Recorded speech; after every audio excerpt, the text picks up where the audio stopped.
Greetings nerds and virgins, welcome to the video. Today I'm going to be going through the most boring fighters in the UFC. Before we start, can you like and subscribe? I'm getting views but I want some subscribers as well since I'm building a community here. So please subscribe to hop on the shadow train. Choo choo, hop on the shadow train. But yeah, first of all we got, hold up, I forgot his name. Oh yeah, it's Belal Muhammad. And guys, Belal Muhammad is so good at winning by decision, he couldn't even finish a Gilbert Burns on one arm in 5 rounds. Like, whether you love him or hate him, that in itself is impressive. In 26 fights, Belal Muhammad has won to decision 17 fucking times. Everything about Belal is just so fucking boring. He couldn't have picked a worse nickname, since everybody forgets his name. His fights are boring, his personality is just him bitching for the title shot that he doesn't deserve, and if you guys ever need a good night's rest, just put on a Belal Muhammad fight, since they'll have you sleeping like a baby. Next up though, we got Jailton Almeida. Although Almeida beat Romanov via round 1 submission last week, I will never forgive this guy for what he put us through when he fought Derek Lewis. Jailton Almeida is literally the human blanket. Talk about one-dimensional. This clown never switches up his game plan, ever. He always throws a front kick then shoot a double leg. You'd think if he fought another wrestler like Curtis Blades, that'd make him want to strike, but nope. He still threw about 13 fucking takedowns and landed 9 of them just to get sparked unconscious by hammer fists. Next up, hide your kids because we got Movsar Evloev. He's currently 8-0 in the UFC with every single fight of his ending via decision. That has to be the longest decision win streak in UFC history. Yeah, he's your classic Russian wrestler who spams takedowns every 20 seconds, except when he gets the takedown, he goes blanket mode. He went life and death with a short notice Diego Lopez, who me personally I actually scored that fight for Lopez based off submission attempts. I hope they run that back one day, because the only way Evloev will ever look like a fun fighter is when Diego Lopez forces him to work. Next up is actually hinted to be Movsar's next opponent. We got the Funk Master Aljamain Sterling. Now in my opinion, they shouldn't do Aljo vs Movsar because everyone knows already. American wrestling destroys Russian wrestling, so that'd just be an easy fight for Aljo. Just give him the Ortega fight like he's been asking for. Back to the point of the video though. Even though me personally am a huge fan of the Funk Master, he's had some proper sleeper performances. Even his last fight versus Calvin Kattar, my man Aljo wasn't playing jiu-jitsu. It was kind of just holding him in place. He said it's because Kattar wouldn't open up, but bro, you're the one on top. If you were struggling to do anything to Calvin Kattar on the ground, what makes you so confident in a fight versus Ortega? Next up we got Aljamain's butt buddy though. We got Merab Dvalishvili. And no, this list isn't gonna be just full of wrestlers, but I think Merab's fitting for this list, you have to admit. I'm not talking about the Merab that fought Peter Yan, since I loved that performance and I actually found it unhumanly possible to shoot that many fucking takedowns in a fight. I'm talking about the Merab that fought Jose Aldo and just held him against the cage for 3 rounds. The Merab that fought John Dawson and hugged him to death. That version of Merab is a big no-no from me. His personality almost made me not want to put him on this video because I love the skits and the video he makes. But that Jose Aldo performance was just so unforgivable that he had to be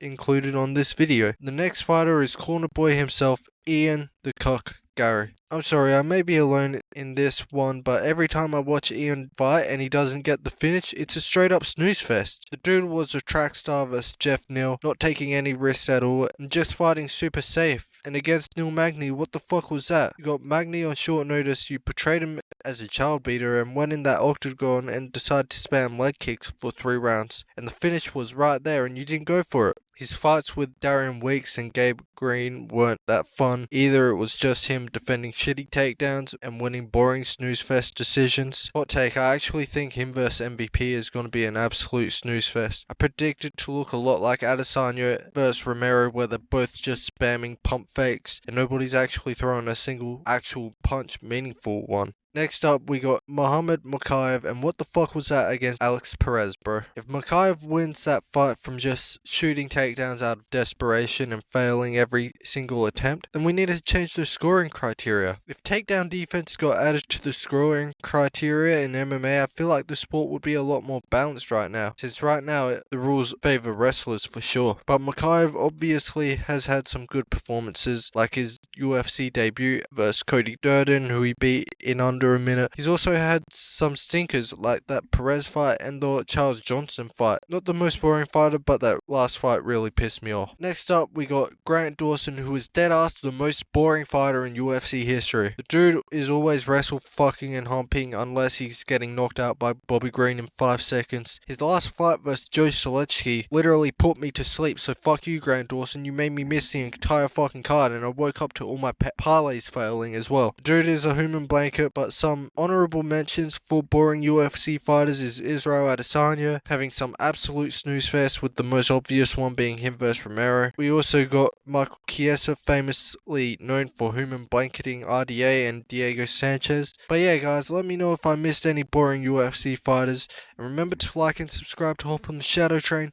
Choo choo, hop on the shadow train. But yeah, I'll see you at the top. Hey, you tried to break me, but you couldn't tear me apart. I've got a fire inside, gonna ignite and restart. I'm rising up higher than before. With every step I take, I'm closing in on the score.